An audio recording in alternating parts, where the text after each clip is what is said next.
Hey guys, welcome back to the channel. This week's tutorial is something that you probably, there's probably like thousands of plugins you can get out there for Photoshop that, give your photos a painterly effect with the click of a button. And, some are actually pretty decent, and then others look really kind of fake and just not very convincing. But this method I learned, I think in 2012. It's basically using the smudge tool, and it's actually really super easy, but it's also time consuming, and depending on how detail oriented you are, the better the effect will look. But anyway, for this particular one, I advise using some sort of graphics tablet, anything that you can kind of draw with with a pen or a stylus or something. But if you're up for using the mouse, that's fine too. You can totally do that, but this makes things a lot easier. But anyway, let's just get into the tutorial. Okay guys, so for the sake of this tutorial, I am going to use a simple skull here. I will put up a link to this image. I got it off of Adobe stock. Reason why I picked it, it was very detailed, but also had very cool kind of dramatic lighting around it. And as far as making something look painterly, it all depends on the image you use as well. So so this is kind of why I picked this one. But anyway, so I first want to start off with selecting the skull layer and then creating a new layer on top. And this new layer on top will be my smudge layer.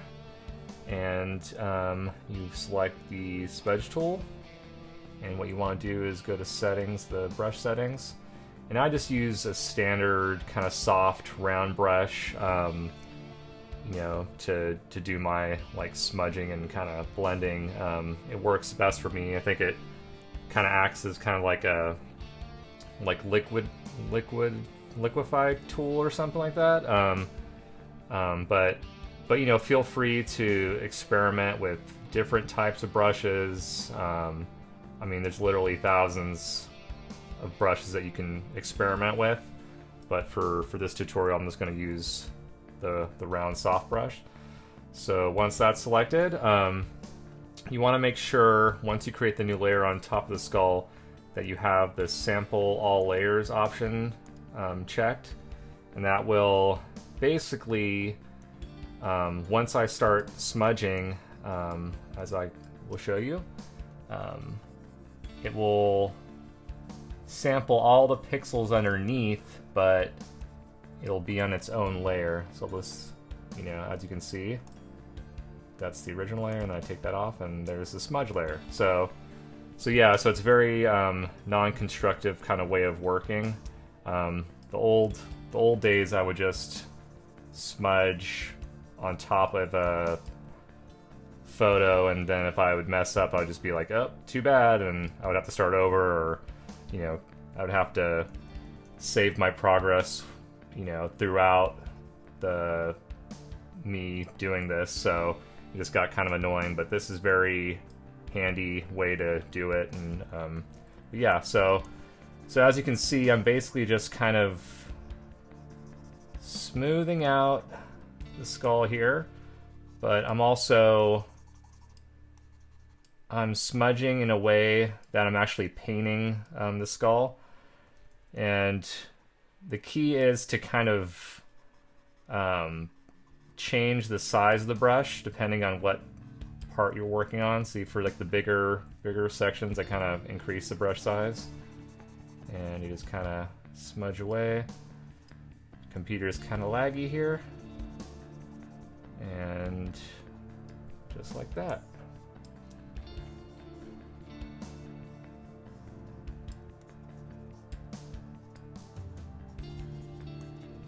Yeah, the big portions I kind of like to use just the bigger size brush, so there's not a lot of detail, that you have to worry about.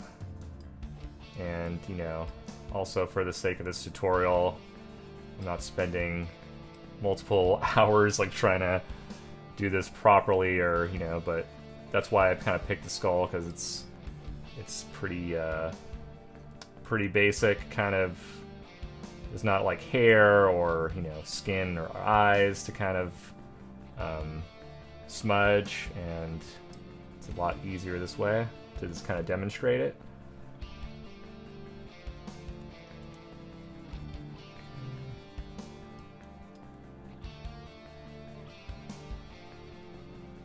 Sorry for my long pauses in talking. I just kind of get, I could time-lapse this, but I figured, you know, why not just kind of do sort of a live tutorial here. So yeah, you're not, you know, looking for anything, you know, you can go extreme where you can kind of really make it artistic and really smudge it, so it's kind of, you know, almost stylistic. But for this, I tend to kind of try to keep the basic skull intact, because it's like, it's almost, you probably won't notice it zoomed out, but when you zoom in, you'll kind of see that, those painterly strokes. And I think that's kind of where, or at least the effect that I like. You know, it all really depends. Like, you know, some of you guys might want to do it, you know, even more painterly. That's fine too. Just feel free to, you know, experiment and find your own way of doing it.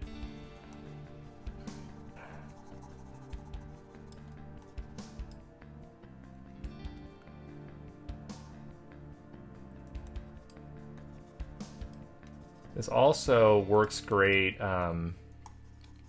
if you have like low res images. I used to do this a lot. Like I would, you know, sometimes I would find, you know, before my stock purchasing days, I would kind of rely on these free sites for photos, and some of the photos weren't like the highest res, but with this effect, you can literally, you know, blow it up to the size that you want, and smudging it almost kind of like erases the pixelation. So I was able to kind of make the image actually look better, even though it was at a lower res. So that was always handy. Okay, so these are just kind of here. Go with the eye parts here. These are always my favorite parts, with little cracks.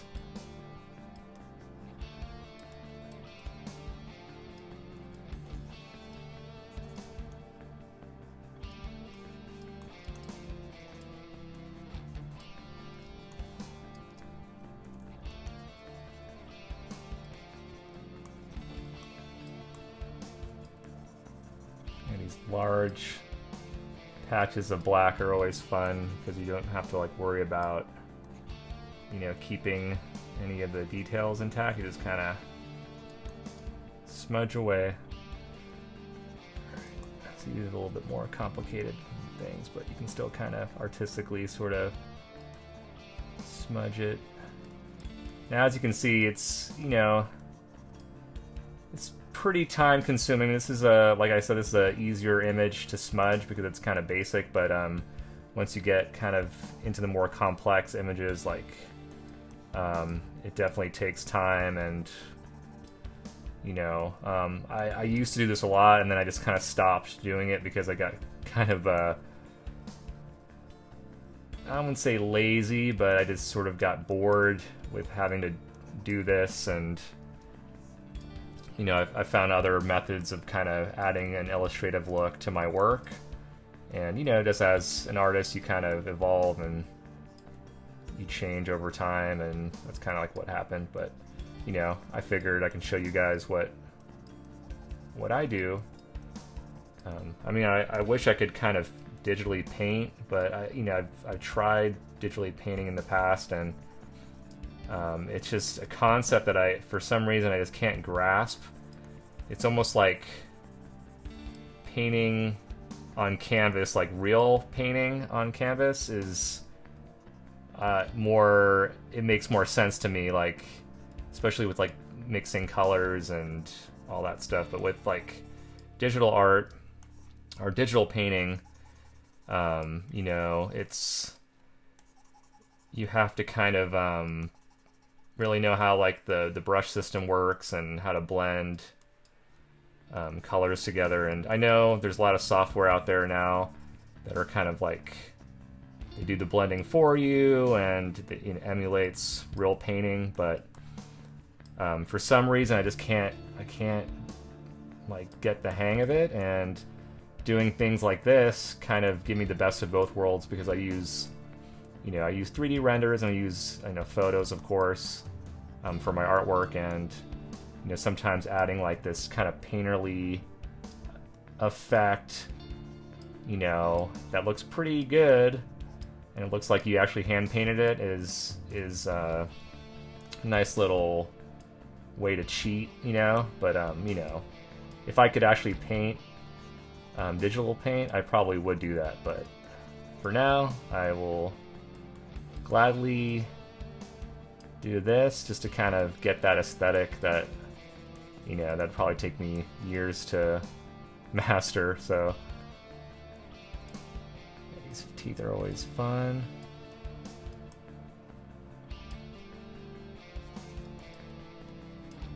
So I'll kind of show you what, see, as you can see, you can kind of, that's all that stuff that's kind of smudged. And at the end, I sometimes just leave the layer underneath as it is, because sometimes it adds those little portions of like the photo, and it almost kind of makes it look a little bit more detailed or something. It's hard to explain, but I usually just leave the photo beneath it and don't try to like erase it completely. Let's grab this. And also, I'm using an XP Pen tablet, and I recommend using a tablet just because, I mean, you could use a mouse, but it would just, after a while, I mean, I would just feel like my arm would probably fall off, or my hand would fall off, just from trying to smudge all this stuff. But it is possible, But these tablets aren't very expensive. I think this particular one's like an Art Deco 2. I bought it for, actually I got it as a gift, but it was on Amazon for like $69.99. That's $69.99. So depending on where you are located in the world. So yeah, it's not very expensive. And I've had a Wacom Intuos 3 as my first tablet, and I had that for many years, and then I kind of decided to upgrade to a Intuos 5, and I totally regret it, because the new Intuos they have this, their surfaces are a little bit more textured now, and they just eat through your nibs, and I just didn't like the feeling when I was working on the tablet, and I ended up getting a Cintiq, 13 HD Cintiq online, and because I was thinking, oh, if I go from a screenless tablet, I can go to a screen tablet, and my work will get better. And then sure enough, I used a Cintiq for a year, and I just didn't like it. It was, my neck was kind of always aching. I was always having like neck issues and back issues, because I was trying to, I'm so used to just staring ahead at the screen and not down, that it was just hurting my neck too much. And I just decided, hey, you know what, I'm gonna go back to screenless tablets, and instead of spending $350 on a Wacom, I just decided to change brands, and I'm actually really happy with the XP pen here. Love the Surface. It's great. Okay, so that's pretty much, we're coming close to the end here. Just fixing up a couple of things. Okay, so let's see. It's a little.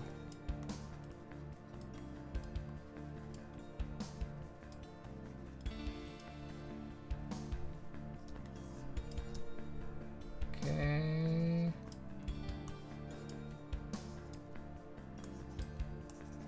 All right. Okay, let's just zoom out here. So this is basically the painted skull, and I can kind of show you. There you go. And this is without the painting on top, and then this is with the smudge painting on top. So what I like to do when I finish something like this, to bring out the strokes even more, let's just merge this down, and then I go to sharpen. Actually, I'd say sharpen. Let's zoom in there. Okay. Okay, yeah. So see, it's still kind of, I can see some of the image, so I just smooth that over a little bit here. What the sharpening does, it kind of brings out the smudges a little bit. But as you can see, when you sharpen, you can kind of see the image underneath it. But also, that kind of adds to a cool effect too. Like, it doesn't look super smooth, which in turn might look a little bit more realistic. Okay, just kind of spots here and there.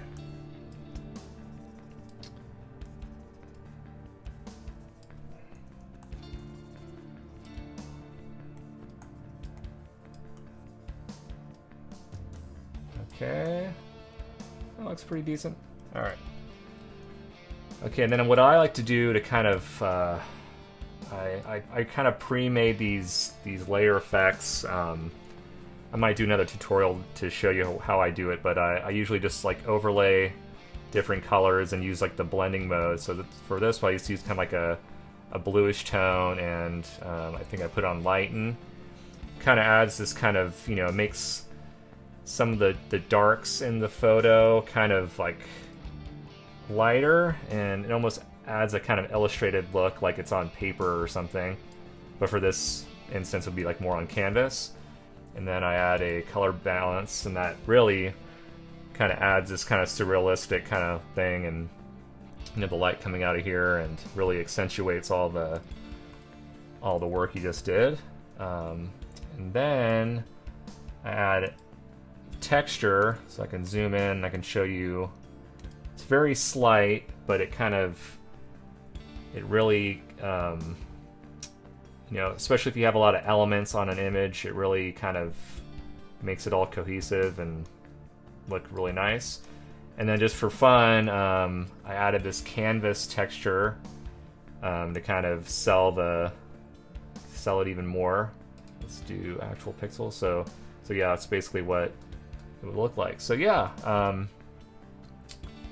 that's pretty much it. I mean, feel free to, experiment with all kinds of images and, brushes. Like before, just try out different brushes, different settings.